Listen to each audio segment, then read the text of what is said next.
Okay, this is important for regional breeding. If a Pokemon has a pre-evolution that is in and of itself not regional, you cannot breed more of that specific regional variant unless you are in said region, even with an Everstone. Simply put, if a base non-regional Pokemon evolves in a region, it will evolve into that region's variant, and only that region's variant. If that region does not have a variant, then it will follow the path of its original variant. For example, Quilava will become a Johto Typhlosion in any game outside of Arceus Legends, as far as I can tell. This means there are several regional Pokemon that cannot be properly bred in any game other than their own. These Pokemon lines are Bergmite, Cyndaquil, Cubone, Execute, Goomy, Koffing, Mime Jr., Oshawott, Petilil, Pikachu, Rowlet, and Rufflet. Each of these Pokemon can evolve into a regional form, but do not themselves have regional forms. A simple example of this annoyance is Hisuian Typhlosion. Since Cyndaquil has no regional form, any baby born from Hisuian Typhlosion will be a basic Johto Cyndaquil.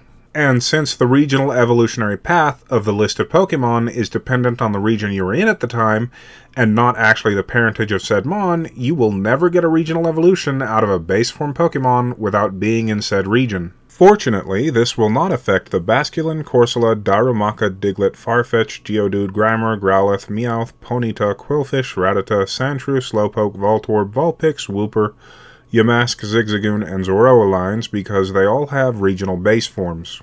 Strangely enough, there are only a few Pokemon with regional forms that have no evolutionary lines.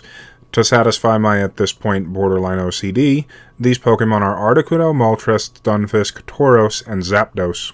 Now, before I end this, I want to say that I misworded the name of the Game Journalist site from the last video I made on this subject. It is actually GamerJournalist.com, not GamesJournalist.com.